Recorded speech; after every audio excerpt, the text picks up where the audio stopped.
오늘은 기도의 능력으로 말씀을 함께 생각해 보려고 합니다. 먼저 귀한 기도에 대한 성구들, 기도에 대해서 명언들에 대해서 보면서 우리가 기도가 무엇인가를 더 한번 생각해 보려고 하는데요. 한번 넘겨주시면, 자, 첫 번째 존 락스 종교개혁자인데요, 정말 귀하신 존 락스 목사님께서 이런 얘기를 하십니다. 같이 읽어볼까요? 기도하는 한 사람은 기도 안 한 한 민족보다 강하다. 네, 기도하는 사람은요, 한 민족이 기도 안 하는 그거보다 강해요. 왜냐하면 한 민족은 한 민족이 싸우지만 또 민족이 어떤 일을 하지만, 기도하는 사람은 나 혼자가 아니라 하나님께서 일하시기 때문에 그렇습니다. 그래서 기도하는 사람을 통해서 놀랍게 일하세요. 그래서 우리가 기도를 체험하는 사람은 기도의 놀라운 은혜를 경험하기 때문에 내가 힘들 때도 무릎 꿇고 와서 기도하는 거예요. 저 어려울 때도 하나님께 부르짖어 기도하고, 그래서 교회를 아주 여러분 즐겨 찾으셔야 돼요. 왜냐하면 사람은 게을러지기 때문에 나는 집에서 열심히 해야지, 절대 열심히 하는 사람 별로 없습니다. 그래서 이제 집에, 교회 항상 우리가 열려 있잖아요. 그래서 혹시 새벽에 못 나오신 분들이라도 혹시 지나가시다가도 오셔서 기도하고 잠깐 시간을 내서라도 와서 기도할 때요, 하나님이 은혜의 폭포수를 기도를 통해서 열어주세요. 그래서 기도는 수도꼭지라고 이렇게 비유를 하잖아요. 하나님의 은혜가, 하나님의 역사가 이제 막 나오려고 하는데 꽉 잠궈 놓으면 아무리 그 안에, 수도관 안에 물이 가득 찰지라도요, 수돗물이 나오지 못합니다. 그러니까 하나님은 우리를 통해서, 사실 하나님 능력이 없겠어요? 스스로 생각을 못 하시겠어요? 그런데 하나님이 우리에게 가장 기뻐하시는 건 뭐냐면, 우리가 하나님을 찾을 때, 하나님 역사하시고 싶으세요. 우리가 하나님께 우리의 기도의 간구의 소원을 올려드릴 때 하나님은 기뻐하시잖아요. 그러니까 우리가 자주 비유하지만 우리 자녀들이 우리에게 필요를 얘기하잖아요. 사실 우리가 딱 봐도 우리 애들이 용돈이 필요한 거 알아요. 그리고 지금 어떤 생각을 하는지 대충을 알아요. 근데 사실은 하나님과 우리는 다르겠지만, 사실 정확하게 우리 자녀들이 조잘조잘 와서 얘기해 주기를 원하잖아요. 그렇죠? 그리고 지금 필요하면 부모가 생각했을 때 이 아이가 진짜 돈이 필요하구나 생각하면요, 부모의 마음은 뭐예요? 그냥 어디라도 끌어와서 이 아이에게 정당한 필요라면 주고 싶은 게 부모의 마음이에요. 하나님도 마찬가지입니다. 하나님은 사실 우리 부모와 우리와 정말 다르시겠죠. 더 완벽하고 완전하시는데, 우리가 믿음의 자녀들은요, 우리가 하나님의 자녀잖아요. 그러니까 하나님께 기도하기를 원하시는 거예요. 우리 삶을 사실 하나님은 다 알고 계시지만, 우리가 지금 무슨 생각하는지, 어떤 믿음으로 나아가고 있는지, 교회에서 아니면 내 직장에서, 가정에서, 또 사업에서 무엇이 필요한지를 주님께 알아듣기를, 그걸 듣고 싶어 하시는 거죠. 그래서 하나님께서 은혜의 그 꼭지처럼 우리가 기도에 탁 문을 열면, 하나님께 은혜의 그 통로가 딱 되는 순간 하나님은 막 쏟아 부으니까, 존 락스 목사님이 말씀하신 것처럼 기도하는 한 사람이 오히려 민족보다 강하고 역사하세요. 잘 생각해 보면 역사를 한번 보세요. 믿음의 한 사람이 지금까지 수백 년, 수천 년 동안 역사에 기록되고, 그리고 지금까지 전 세계에서 말씀을 나누고 그들의 삶을 나누는 게 많아요. 그렇죠? 한 나라 모를 때 있어요. 한 대통령 모를 때 있어요. 근데 믿음의 사람들은 전 세계에 우리가 본을 받고 기도하기 때문에, 그렇죠? 그런 아름다움이 있습니다. 빌리 선데이라는 목사님, 정말 부흥사기도 하고 정말 귀하신 목사님인데 이런 말씀합니다. 같이 읽어볼게요. 어떤 마귀라도 기도하는 어머니의 자녀를 빼앗아 가지 못한다. 그렇죠? 어머니의 기도들, 우리 아버지가, 아빠들은 좀 소원할 수 있는데 여기다 아빠까지, 우리 엄마 아빠의 기도, 그렇죠? 엄마 아빠의 기도가 정말 하나님 앞에 상달되는 거예요. 기도하는 어머니의 기도의 아빠, 그 기도가, 엄마 아빠의 기도를 우리 자녀들에게서 마귀가 빼앗지 못하는 거예요. 그래서 비록 우리 아이들이 지금 아직 연약하고 부족할지라도 우리가 하나님 앞에 간절히 기도할 때요, 우리의 가족이, 우리의 사랑하는 남편이, 아내가, 자녀들이, 또 부모님이 우리를 통하여 하나님의 역사를 경험하는 거죠. 그 어떤 사탄이라도 우리의 그 믿음 안에서 빼앗을 수 없다라고 빌리 선데이 목사님이 말씀하십니다. 다음에 보면 존 버년, 잘 아시죠? 존 버년이 있는데 전로역정의 그 저자였던 존 버년이 이렇게 얘기합니다. 기도는 영혼의 방패요. 그렇죠? 사단이 우리를 수없이 유혹하고 달려들고 우리에게 정말 전쟁을 선포하지만, 그 모든 것을 막을 수 있는 그 방패는 기도라는 거예요. 그래서 우리 영혼을 안심시키고 안전하게 보호할 수 있는 것은 기도. 사탄을 향한 채찍인 거예요. 오히려 기도가 이제 더 나가서 사탄을 이길 수 있는 그런 채찍이 되고, 사탄을 오히려 우리가 채찍 만든 게 아니라 사탄을 채찍하는 존 버년의 모습이에요. 존 버년은 사실은 오늘 낮 예배 때 잠깐 설교를 하려고 그 안에 예를 들려고 하는데, 존 버년이 철로역정뿐만 아니라 정말 인생을 찾아가는 데 있어서 하나님 앞에서 단테하고 함께 정말 많은 고난과 환난 속에서도 하나님의 살아계심에 하나님의 놀라운 은혜들을, 철로역정도 그가 아주 정말 좋을 때 쓴 게 아니거든요. 힘들고 어려울 때 오히려 철로역정을 통해서 하나님 신실한 한 사람이 한 사람이 어떻게 하나님을 알아가는가, 그렇죠? 단테의 신곡도 마찬가지입니다. 지옥편하고 신곡도 천국편도 이 아름다운 이 단테가 그냥 평화로울 때가 아니에요. 정치적으로도 어떤 신앙적으로도 위기하고 힘들 때 오히려 단테의 신곡이 쓰여짐으로써 정말 하나님 앞에 위대한 서양 문학의 가장 위대한 걸작품으로 남겨져 있는 거거든요. 그래서 신곡 단테라든 아니 존 버년도 정말 그때마다 하나님을 신뢰하고 의지하고 기도했던 하나님의 사람들입니다. 그러면서 또 할레스비라고 하는 목사님 이런 얘기를 해요. 같이 읽을게요. 기도는 하늘의 권능을 땅으로 가져오는 통로다. 하늘의 권능을 이 땅으로 가져오게 하는 것. 하나님은 이미 다 알고 계시지만 하나님 우리에게 복을 쏟아붓기를 원하시는데, 또 하나님의 능력을 정말 베푸시길 원하는데, 기도를 통해서 기도하는 자에게 하나님 응답하시고 기도하는 자에게 하나님께서 역사하십니다. 그래서 패트릭이라는 목사님이 이렇게 얘기합니다. 같이 읽어보겠습니다. 기도하지 않아도 될 만큼 작은 문제는 없다. 그리고 기도가 필요 없을 만큼 큰 문제도 없다. 참 멋진 말이잖아요. 아주 작은 문제라도 하나님께 기도해야 된다. 그리고 기도 없을 만한 그런 작은 문제도, 또 기도가 필요 없는 만큼 그런 큰 문제도 없다는 거죠. 작고 크고 상관없이 기도할 때 하나님께서 그 속에서 역사하시고 하나님의 응답을 체험하는 거예요. 그리고 찰스 스펄전 목사님 있습니다. 정말 영국의 18세기의 가장 위대한 복음의 메신저였던 찰스 스펄전 목사님이 이런 얘기예요. 기도하지 않고 성공하면 그 성공은 결국 망하게 된다는 거예요. 사람은 성공하게 되면 초심을 잃어버릴 때가 많잖아요. 초심 잃어버리지 않는 사람이 얼마나 되겠어요. 그 사람은 진짜 인정받는 사람들이잖아요. 근데 대부분 다 성공하게 되면 뭐 경제적으로 성공하든 사업이 성공하든 아니면 정치적으로 성공하든 문학으로 성공하든 뭘 하든 상관없이 그 사람은 기도 없이는 사람이 요 안에 있는 게 뭐냐면, 사람은 자꾸만 자기가 이제 드러나기를 원하고 교만해지길 원해요. 저도 그렇고 여러분도 그럴 겁니다. 우리가 조금 덜에 있어서 그러지, 여러분이 삼성 기업을 움직이는 회장님이 딱 되었다면 사실 말은 그러지 않는데 어느 순간에 그렇게 자기를 치지 않으면 되게 교만합니다. 예전에 어떤 강의에서 이런 얘기를 들었어요. 우리 조영규 목사님, 돌아가신 조영규 목사님께서 정말 사람들이 볼 때는 대교회고 되게 많이 엄청 큰 능력을 행하기 때문에 상당히 멀고 그리고 좀 이렇게 힘이 들어가신 목사님 아닐까 생각하는데, 그분을 경험하신 목사님 그 가운데 자기는 정말 이름도 없는데 이제 여의도 순복음교회 가서 이제 강의를 하고 그다음에 이제 목사님을 만날 기회가 생겼다는 거예요. 그래서 목사님이 딱 오시니까 목사님이 당회실에 이제 목사님실에 부르셔서 조영규 목사님이 너무 놀란 것, 자기 무명이요 이름도 없는 목사인데 그 앞에서 목사님이 무릎을 꿇고 이렇게 목사님 저를 위해서 기도해 주십시오. 조영규 목사님 그렇게 하더라는 거죠. 근데 조영규 목사님을 가까이 아시는 분들은 다 조영규 목사님 생각 외로 너무 겸손하시다는 거예요. 너무나 겸손하셔서 작은 목사님들 향해서 그리고 성도들 위해서 그렇게 겸손하게 행하신 모습들. 그래서 우리가 때로는 우리가 의외로 많다는 거죠. 그래서 뭐냐면 하나님 앞에 기도하는 사람, 하나님을 정말 나아가는 사람들은 자신이 누구인 것을 너무 잘 알기 때문에요. 기도할 수밖에 없다는 것이죠. 여러분, 기도할 때는요 하나님의 놀라운 역사가 이루어지는 겁니다. 그래서 우리가 기도할 때 능력을 체험할 수 있어요. 그래서 믿음의 사람들은 기도하지 않을 수가 없는 거예요. 왜?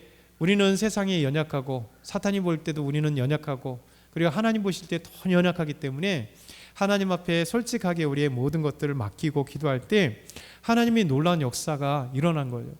오늘 말씀 보면 아그리파 1세 헤롯이라는 자는 예수님 태어날 때 그 헤롯 대왕의 손자 헤롯 아그리빠예요. 이 아그리빠가 교회를 핍박하기 시작합니다. 잔멸하려고 하기 시작합니다. 그래서 1절에 보면 헤롯 아그리빠가 헤롯이 교회를 핍박하는데 야고보를 잡아서 죽입니다. 이 야고보는 예수님의 12제자 중에 하나인 요한의 형제 야고보예요. 우리가 생각해보면 참 이상하잖아요. 3년 동안 예수님을 따라다녔습니다. 그리고 예수님을 따라다니고 제자로서, 그리고 십자가에 죽으시고 부활하시고 오순절날 그 능력 받고, 우리가 생각하면 베드로처럼 담대하게 하나님의 말씀을 선포하고, 또 사울처럼 가다가 예수님을 또 교회를 잔멸하기 위해서 가다가 부활하신 예수 그리스도를 만나고 위대한 바울의 그 선교 역정을 통해서 엄청난 일을 경험하는 것처럼 예수님의 제자들은 다 그럴 것 같잖아요. 근데 신기하게도 예수님의 제자 중에 빛을 못 본 제자 중 그 정말 사랑받았던 그 야고보가, 요한과 야고보, 예수님이 항상 사랑했잖아요. 베드로, 요한, 야고보예요. 항상 주님 따라가는 곳마다 야고보가 등장했단 말이죠. 근데 베드로, 이 야고보는요, 예수님의 제자 야고보는 오순절 이후에 가장 빨리 헤롯에 의해서 순교를 당했던, 그러니까 우리가 하나님의 일들을 생각하면 우리 생각과 하나님의 생각은 다른 거죠. 오늘 중고등부 학생들이 지난번에 우리가 수요일날 전했던 짐 엘리엇이라고 하는 선교사님의 그 삶을 영상으로 잠깐 우리 중고등부 아이들에게 봤어요. 짐 엘리엇과 그 4명의 친구들은 생각해 보세요. 정말 대단한 미국의 가장 명문 중의 명문인 사립 위튼 대학이라고 하는 그 대학에서 수석으로 졸업했고, 그리고 그 친구들도 대단한 그 위튼 대학이나 다른 학교에서 워싱턴 대학 주립대학이나 또 여러 곳에서 지뢰선 같은 분들이 20대에서 30대 초반의 이 나이에 젊은 아내들을 두고 젊은 아기들을 두고 그들이 소원한 게 뭐냐면 에콰도르의 한 영혼들을 위해서 달려가는, 그런데 사람들은 그거 봤을 때 어리석은 거죠. 저 유명한 좋은 학교를 나와서, 그것도 수석으로 나와서 왜 헌신하는가? 더 나가서 거기서 이 종족에게 복음을 증거하지도 못하고 순교를 당했을 때 사람들은 비난하고 우리가 기자회에서 얘기한 것처럼 왜 이 낭비인가? 이 젊은 청년들의 낭비고 이들의 인재가 낭비고 거기 가서 왜 개죽임을 당하면서 그런 일을 하나 했다가, 이게 사람들의 생각이에요. 그런데 하나님의 생각은 다릅니다. 그것을 통하여 오히려 그 모든 부족이, 그 아내들이 아이들을 데리고 오히려 자기 남편들을 죽인 그 현장으로 가게 되고, 그것에서 복음을 증거하고 5년 이후에 도대체 당신들은 누군데 여기까지 왔습니까? 얘기할 때 5년 전에 당신들이 죽인 그 5명의 사람들이 우리의 남편들입니다. 그래서 그들이 감동한 거예요. 우리는 그들에게 죽였는데, 그리고 짐 엘리엇과 그 4명의 친구들은 그 품에 2명의 친구에게는 권총이 있었거든요. 혹시 몰라서. 근데 그들이 죽임을 당할 때도 권총이 있었음에도 불구하고 그 총으로 이 종족을 쏘지 않았던 거예요. 그래서 하나님의 놀라운 사랑을 거기에 있는 거죠. 근데 우리가 하나님 안에서는 낭비가 없다는 거예요. 하나님 안에서는 낭비가 없어요. 시간의 낭비도 없고요, 젊음의 낭비도 없고 어떤 열정의 낭비도 없습니다.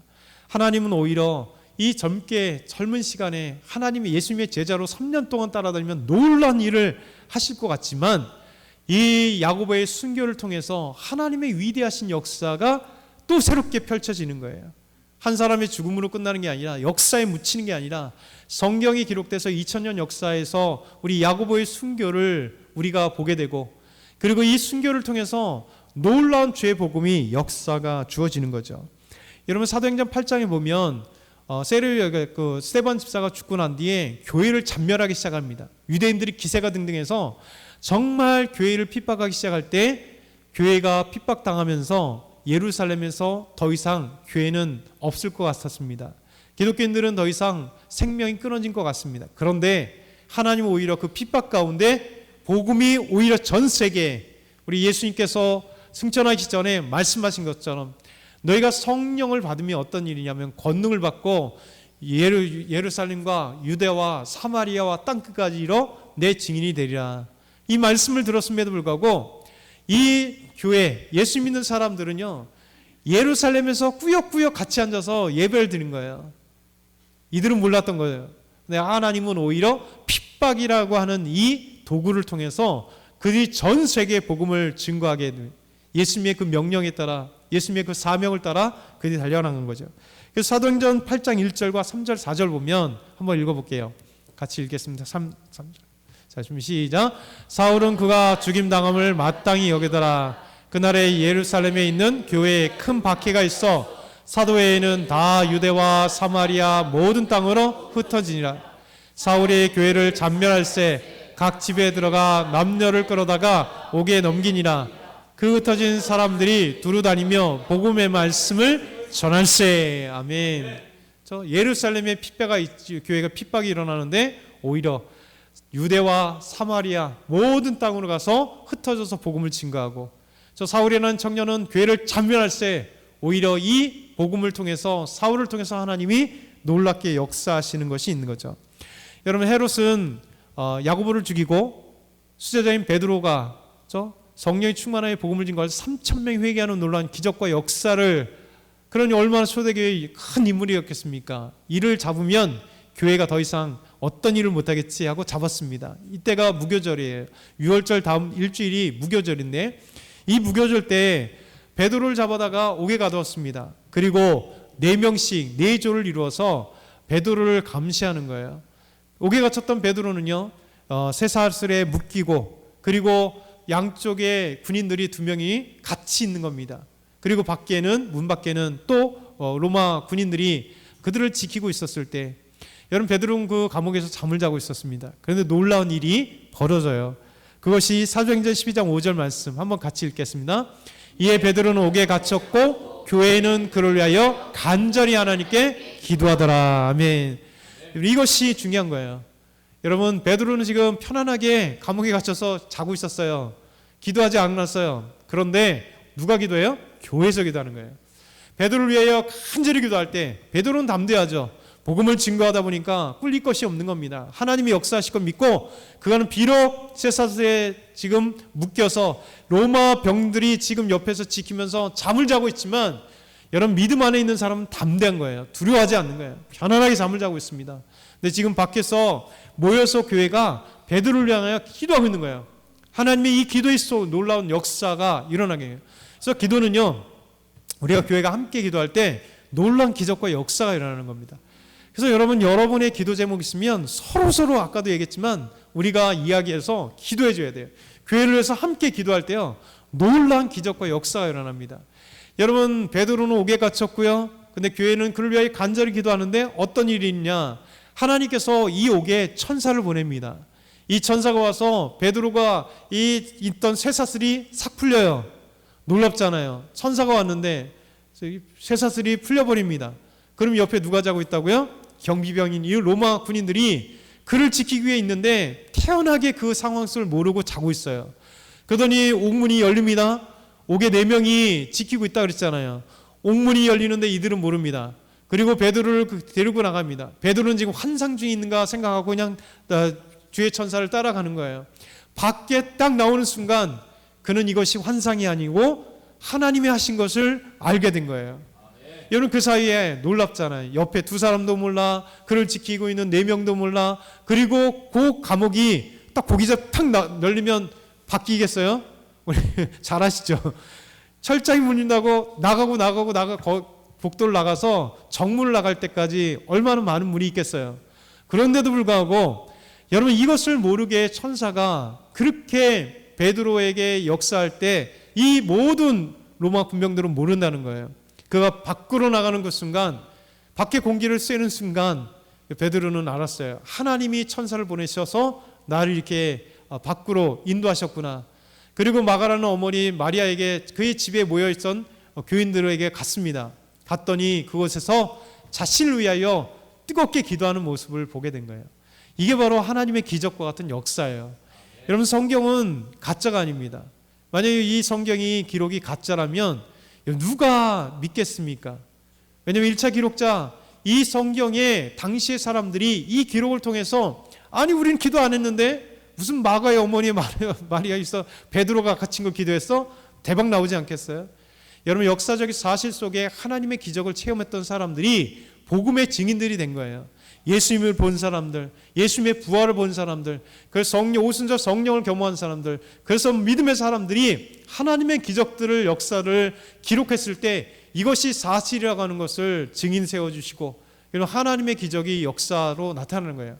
2000년의 역사를 보세요. 수없이 하나님의 말씀을 들으면서 기적의 은혜들을 체험하는 거잖아요. 그래서 저와 여러분이, 우리는 약하나 하나님이 강하시기 때문에 우리 삶 가운데 내 믿음 없음을 고백하면 하나님이 믿음을 불붙이 주셔요. 여러분, 내 믿음은 아무것도 아니에요. 내가 하나님 믿는 게 아니에요. 나는 단지 마음을 열 뿐, 그 열게 하시는 것도 하나님이고, 하나님이 여실 때 내 안에 믿음이 찾아오는 순간 하나님을 알게 되고 경험하고 하나님의 역사들을 체험하게 되는 거예요. 그러기 위해서 우리가 무릎 꿇는 거예요. 하나님, 저희 믿음 없음을 용서해 주십시오. 저희 믿음 없음을 봐주십시오. 도와주십시오. 저와 여러분이 이 말씀을 기억하면서 우리 한번 찬양하면서 우리 뜨겁게 말씀으로 함께 나가요. 기도할